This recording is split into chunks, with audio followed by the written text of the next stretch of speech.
حضرت عمر کا دور خلافت تھا، جناب علی المرتضیٰ شیر خدا فرماتے ہیں میں نے خواب دیکھا، خواب میں نے دیکھا کہ حضور کے پیچھے فجر کی نماز پڑھی اور کھجوروں کا ٹوکرا آیا، تو نبی کریم صلی اللہ تعالی علیہ وسلم ایک ایک کھجور سب کو دے رہے، ایک کھجور مجھے بھی ملی، کہتے ہیں مزہ بڑا آیا، کچھ کھجور کا مزہ، کچھ دست مصطفیٰ کا مزہ، دل یہ تھا کہ ایک کھجور اور ملے، پر حضور کا ادب مانے تھا، میں نے مانگی نہیں۔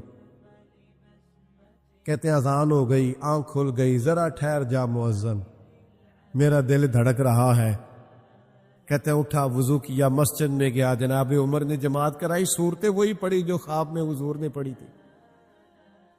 فرماتے ہیں حیران میں تب ہوا جب نماز کے بعد کھجوروں کا ٹوکرا بھی آ گیا، سب کو عمر نے ایک ایک کھجور دی، ایک مجھے بھی دی۔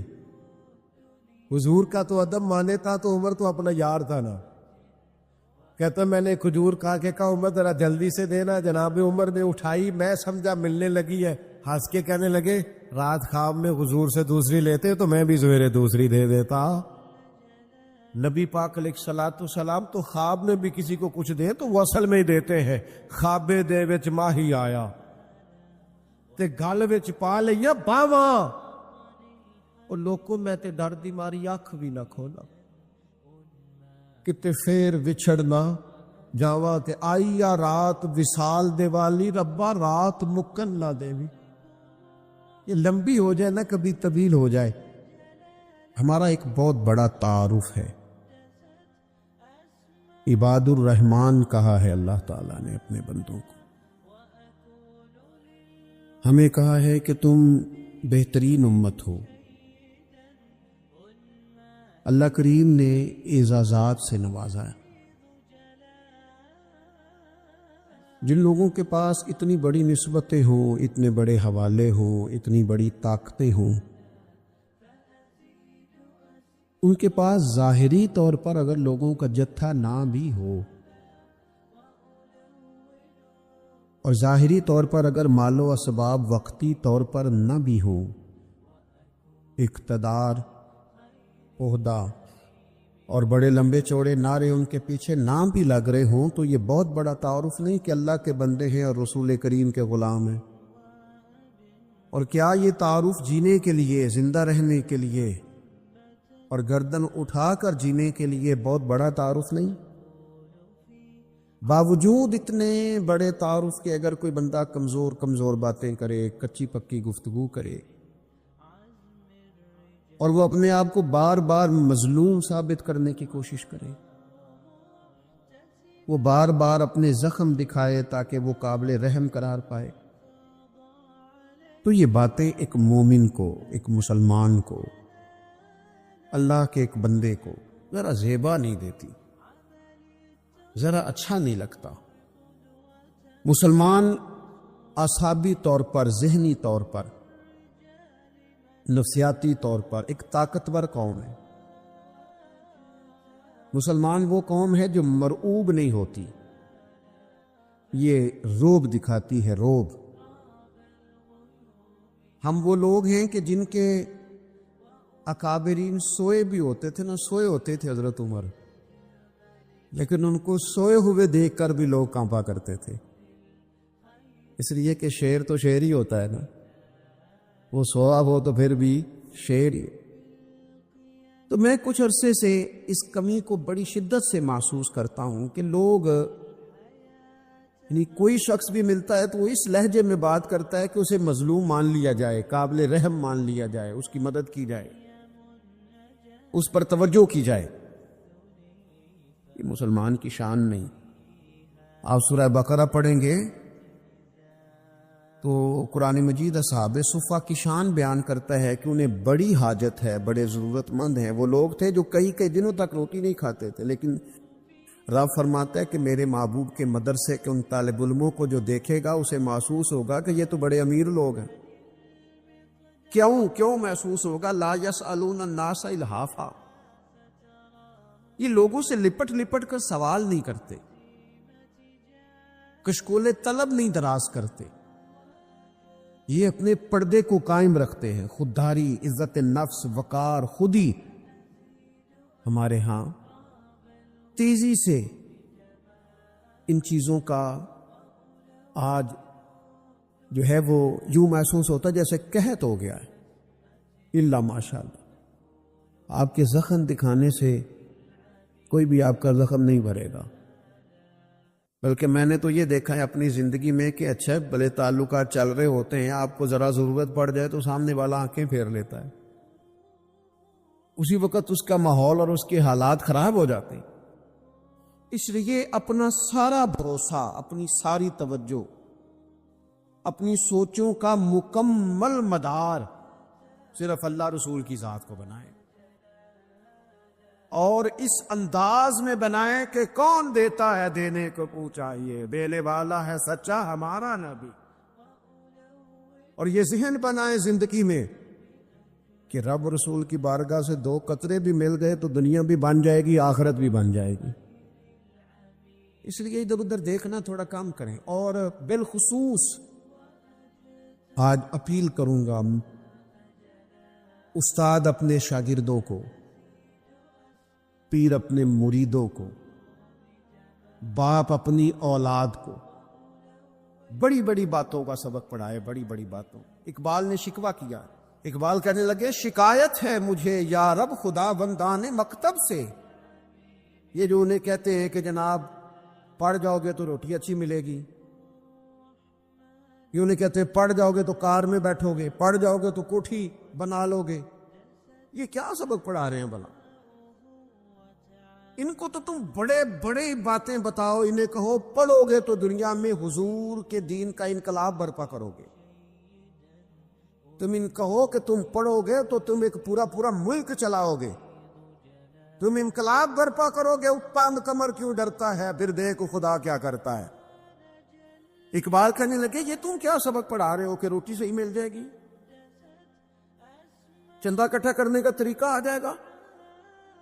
کہنے لگے شکایت ہے مجھے یا رب خدا بندان مکتب سے، سبق شاہی ہے اور بچوں کو دے رہے ہیں خاک بازی کا۔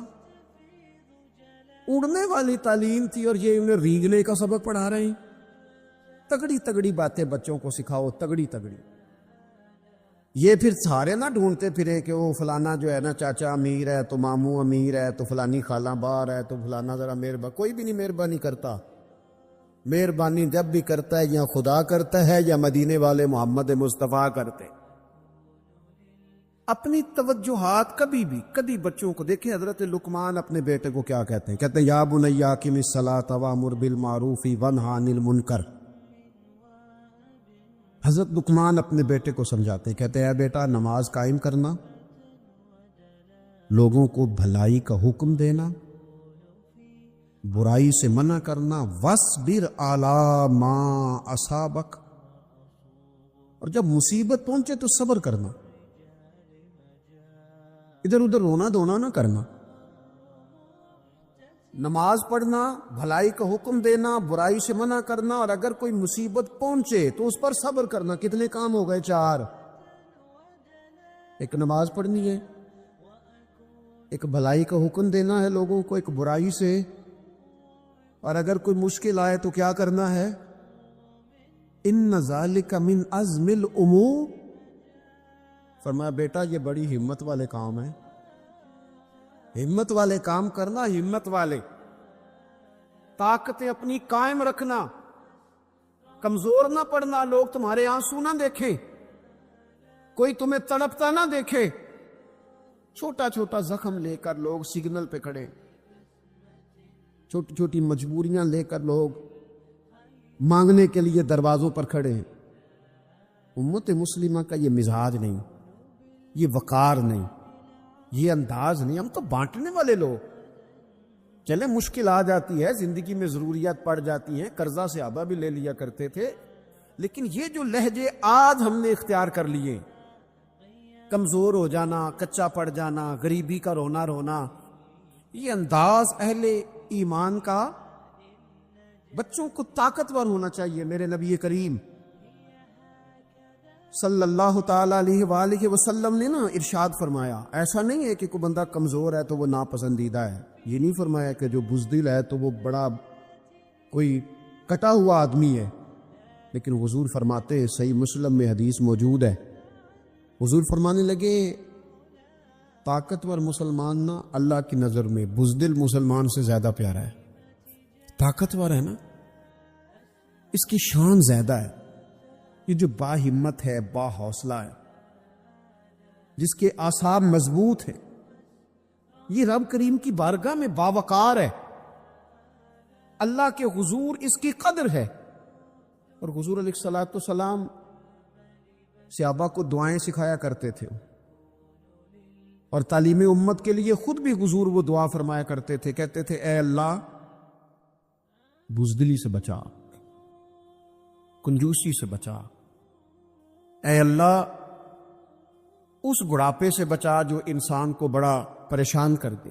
حضور دعائیں مانگا کرتے۔ دیکھیں بیمار انسان ہو جاتا ہے، اگر وہ سوچے نا رب کی طرف سے ہے تو پھر بیماری کا لوگ بڑا مزہ لیتے ہیں، کیونکہ جب بندہ بیمار ہوتا ہے تو نفسانی خواہشات ساری ختم ہو جاتی ہیں۔ اور میں اکثر دوستوں سے کہتا ہوں کہ بعض چیزیں ایسی ہیں جو وجد میں لے آتی ہیں بندے کو، اگر وہ غور کرے تو۔ آپ یہ حدیث پاک سنیں، حضور علیہ السلام نے فرمایا بیمار کے ساتھ ضد نہ کرو کہ ضرور کھا ضرور کھا، ضد نہ کرو، اس لیے کہ اللہ اسے کھلا بھی دیتا ہے پلا بھی دیتا ہے۔ اب جب کسی کو پتہ چلے کہ میں بیمار ہوں تو رب مجھے کھلا پلا رہا ہے تو مجھے بتائیے بیماری کتنی پیاری لگے گی، بیماری میں کتنا سرور آئے گا۔ پھر تو انسان ہمیشہ چاہے گا کہ مجھے وہ چیزیں ملیں جو مجھے اللہ تبارک و تعالیٰ کی بارگاہ کے قریب کر دیں۔ دوسری بات یہ ہے کہ میدان میں جب انسان اترتا ہے نا، اسے ایک بات اپنے ذہن میں رکھنی چاہیے کہ جیت اور ہار یہ اللہ تعالیٰ کے دست قدرت میں ہے، لیکن جب وہ لڑے تو جیتنے کے لیے لڑے۔ ہمارے ہاں نا بہت سارے لوگ لڑنے سے پہلے ہی ہارے ہوئے ہوتے ہیں، میدان میں نکلنے سے پہلے ہی وہ کمزور باتیں کر رہے ہوتے ہیں، ابھی سفر شروع نہیں ہوتا وہ کہہ دیتے ہیں نہیں جناب آپ کی بات تو ٹھیک ہے پر کیسے ہوگا، کیوں کر ہوگا، لوگ تو آج کل چلتے ہی نہیں، بڑے مسئلے خراب ہیں۔ اور پھر کچھ لوگ ایسے ہیں جن کی باتیں سن کر بندے بیک گیئر لگا لیتے ہیں، اور میں نے دیکھا باتیں کرنے والے وہی رہتے ہیں اور کام کرنے والے کہاں سے کہاں چلے جاتے ہیں۔ یہ یقینی نہیں کہ جیتیں گے، لیکن جب میدان میں اترے نا تو پھر ہمیشہ جیتنے کے لیے اترے۔ کوشش کریں کہ میں نے اس انداز میں نکلنا ہے کہ میں نے نہ جیتنا ہے۔ حضرت مولا علی شیر خدا کرم اللہ تعالیٰ وجہ الکریم سے کسی بندے نے پوچھا حضور آپ ہر میدان میں کامیاب کیوں رہتے ہیں؟ فرمانے لگے جیت ہار تو رب کریم کے دست قدرت میں ہے، لیکن جب میں اترتا ہوں نا میدان میں تو میں دشمن دیکھ کے پہلے ہی فیصلہ کر لیتا ہوں کہ میں نے اس کے پیٹ میں خنجر مارنا ہے کہ گلے پہ، میں جیتنے کے لیے میدان میں اترتا ہوں۔ تو آپ دیکھ لینا دیواریں ہلتی رہتی ہیں اور در کانپ جاتا ہے، علی کا نام سن کر اب بھی خیبر کانپ جاتا ہے۔ کیوں کہ کہتے ہیں میں ذہن بنا لیتا ہوں کہ میں اسے کاٹ کے لاؤں گا، میں ڈرتا اور سہمتا ہوا میدان میں نہیں اترتا۔ ذہن ہوتا ہے کہ آج لڑوں گا تو جیتوں گا، آج میں دیکھیں میں کیا کرتا ہوں۔ حوصلہ نہیں پیدا کر پا رہے بچوں میں، کچھ بچے بھی اللہ خیر کرے عزم و ہمت والے لوگوں کے پاس بیٹھتے نہیں، اور دوسرا ہم اپنے بچوں کا کسی کو آئیڈیل بھی نہیں بننے دیتے۔ بچے کسی کا نام لیتے ہیں تو ہم کہتے ہیں پتر چھاٹ پر یہ دور ہی نہیں ہے۔ ہم کوئی ایسا ذوق، کوئی مزاج، کوئی طبیعت پیدا ہی نہیں ہونے دیتے۔ کچھ آنے والی نسل کا مزاج ہے کہ وہ اٹھنا نہیں چاہتی، بیٹھنا نہیں چاہتی، چلنا نہیں چاہتی، وہ چاہتی ہے میں لیٹی رہوں، موبائل میرے ہاتھ میں رہے، باقی سارے کام ریموٹ کنٹرول ہو۔ جب انسان دیکھیں نا، ایک ڈاکٹر صاحب کے پاس ایک دفعہ میں گیا تو ایک مریض کو وہ سمجھا رہے تھے، اسے کہہ رہے تھے کہ تو تھوڑی ورزش بھی کیا کر، تھوڑی ورزش بھی کیا کر، اور ساتھ انہوں نے بڑی اچھی بات کی، کہنے لگے اللہ تعالیٰ نے نا جسم میں جوڑ بنائے ہیں، یہ گھٹنے ہیں، یہ کونیاں ہیں، اللہ نے جوڑ بنائے ہیں، اسی لیے تو بنائے تھے کہ تھوڑی ان کو حرکت بھی دی جائے. لیکن اگر آپ ان جوڑوں کو حرکت ہی نہیں دیں گے تو یہ تو زانگا لود ہو جائیں گے. تو کام زندگی میں عزم کے ساتھ، ہمت کے ساتھ، اور سب سے بڑی مضبوطی یہ ہے کہ آپ یہاں سے مضبوط ہو، آپ اعصابی طور پر مضبوط ہو. جہاد زندگانی میں جب انسان نے سفر کرنا ہے نا،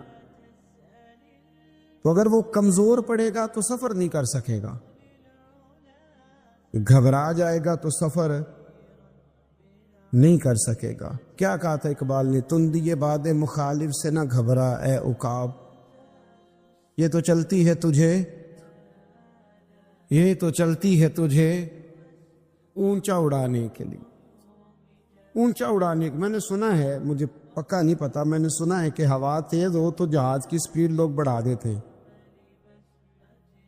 مخالف سمت اگر ہوا تیز ہو تو جہاز کی سپیڈ، یعنی وہ اگر تیز چل رہی ہے تو ادھر سے بھی تیز چلے گی تو اس کا سینہ ذرا جلدی چیرا جائے گا اور آگے بڑھے گی. صبر اور استقامت اگر آپ نے زندگانی میں آگے بڑھنا ہے، ان دو چیزوں کا وجود آپ کے ساتھ ہونا بڑا ضروری ہے. ہمارے مزاجوں میں بڑی جلدی بے صبری آ جاتی ہے، پائے سے بات نہیں ہوتے، کسی بات میں ٹھہراؤ نہیں ہوتا، طبیعت کے اندر وہ والا مزاج نہیں ہوتا جو انسان کو آگے لے کے چلتا ہے، جو اس کو آگے بڑھاتا ہے. اگر آپ نے آگے بڑھنا ہے تو پھر ذرا آپ میں کہ مزاج میں ٹھہراؤ ہونا چاہیے، پھر ذرا تھوڑا سا سکون ہونا چاہیے. میرے رسول کریم علیہ السلام کی خدمت میں ایک شخص نے عرض کیا تھا، یا رسول اللہ صلی اللہ تعالی وسلم، مجھے کوئی ایسی نصیحت کر دیں کہ پھر مجھے کسی اور سے پوچھنے کی ضرورت نہ رہے. تو حضور نے ایک ہی جملہ کہا، فرمایا جب تو نے کہا نا کہ اللہ میرا رب ہے، پھر ڈٹ جا، پھر اس پہ ڈٹ جا، پھر کھڑا ہونا سی. جب آپ میں استقامت ہوتی ہے، صبر ہوتا ہے. دیکھیں حالات جب بگڑے تو انہیں صحیح ہونے میں ٹائم لگتا ہے کہ فوراً ٹھیک ہو جاتے ہیں. آپ بیمار ہو گئے، تکلیف ہوئی، کوئی آپ کو بیماری لگ گئی، آپ ڈاکٹر صاحب کے پاس گئے، انہوں نے آپ کو دیکھا، ٹریٹمنٹ کی، پھر دوائیاں لکھی، پھر انہوں نے آپ کو کہا کہ آپ کو 1 ہفتہ یا 1.5 ہفتہ دوائی کھانی ہے. یہ ایک شربت کی شیشی ہے، یہ ایک بوتل ہے، یہ ایک سیرپ ہے، 1 چمچ صبح، 1 شام، اور پورا ہفتہ آپ نے استعمال کرنا ہے. اب آپ تو کہہ رہے تھے کہ میں نے ابھی ٹھیک ہونا ہے گھنٹے کے بعد، تو سارا نہ پی لوں سیرپ، سارا نہ پی لوں ابھی، اور 1.5 ہفتے کی دوائی ابھی نہ کھا لوں، تھوڑی تھوڑی کر کے بھی تو کھانی ہے نا، ساری کٹھی نہ کھا لوں، ہو جائیں گے ٹھیک؟ کیا خیال ہے آپ کا؟ نہیں ہوں گے. کیوں؟ اس لیے کہ جس ترتیب سے ڈاکٹر نے آپ کو بتلایا ہے، آپ کا وجود اسی ترتیب سے اسے قبول کرے گا. آپ کا جو وہ مرض ہے وہ اسی ترتیب سے بہتر ہوگا جس ترتیب سے ڈاکٹر نے، طبیب نے، حکیم نے آپ کو بتلایا ہے. اسی مرتب ترتیب سے آپ نے اس کو دوا کو استعمال کرنا ہے، تو اسی ترتیب سے وہ سارے معاملات ٹھیک ہوں گے. اب آپ کا تو منشا تھا کہ میں نے سویرے فوراً اٹھنا ہے اور میں نے دوا کھانی ہے تو میں نے فٹافٹ ٹھیک ہو جانا ہے. تو بھئی یہ آپ کی منشا تو ہے، لیکن حکمت کا تقاضا یہ نہیں ہے. حکمت کا تقاضا یہ ہے کہ آپ کو 1 گولی کھانی ہے، 1 چمچ سیرپ کا پینا ہے، آپ کو مناسب پرہیز کرنا ہے، اس کے بعد جا کے آپ کی طبیعت ٹھیک ہوگی. لیکن اگر آپ کا یہ پروگرام بن گیا ہے کہ نہیں میں نے تو شام کو ہی ٹھیک ہونا ہے، تو یہ ممکن نہیں ہے. اس کے لیے آپ کو ذہنی طور پر تیار ہونا چاہیے. آپ کو سمجھنا چاہیے کہ بہت ساری چیزیں ایسی ہوتی ہیں جنہیں وقت دینا پڑتا ہے، بہت سارے حالات ایسے ہوتے ہیں جنہیں ٹائم دینا پڑتا ہے، وہ اپنے وقت پر جا کے چیزیں درست ہو جاتی ہیں. لیکن ہم چاہتے ہیں کہ ہم ابھی کریں، سویرے کریں، شام کریں. وہ کئی دفعہ صحیح کرنے کی بجائے ماحول کو ہم خراب کر لیتے ہیں. انہیں وقت دیں، انہیں ٹائم دیں، انہیں موقع دیں. میرے رسول کریم صلی اللہ تعالی علیہ وآلہ وسلم ہجرت سے چند دن پہلے نا خانہ کعبہ کو اندر سے دیکھنے کا دل کیا میرے نبی پاک کا. کیا مجھے مکہ چھوڑ کے مدینہ طیبہ جانا ہے تو میں ذرا کعبہ معظمہ کے اندر سے زیارت کر لوں. عثمان بن طلحہ ایک شخص تھا جو کلید بردار تھا، جس کے پاس خانہ کعبہ کی چابی ہوتی. حضور صلی اللہ تعالی علیہ وسلم نے اس سے کہا کہ بھائی چابی ذرا دے دو، میں خانہ کعبہ کے اندر سے زیارت کرنا چاہتا ہوں. کہنے لگا کوئی اور ہوتا تو میں دے دیتا، آپ کو نہیں دوں گا. معاذ اللہ ثم معاذ اللہ. میرے رسول پاک کی بات نہ ستارے بھی مانتے، چاند بھی مانتا ہے، سورج بھی مانتا ہے. حضور اگر سورج کو کہنا واپس آ، حضرت علی نے نماز پڑھنی ہے تو وہ آ جاتا ہے. اور اگر حضور فرما دے چاند کو 2 ٹکڑے ہو جا تو وہ 2 ٹکڑے ہو جاتا ہے. سورج بھی بات مانتا ہے، چاند بھی بات مانتا ہے. یہ سارے میرے رسول کریم علیہ السلام کے غلام ہیں. جہاں جہاں تک رب کریم کی خدائی ہے وہاں میرے حبیب کی مصطفائی ہے. حضور وہی چاہتے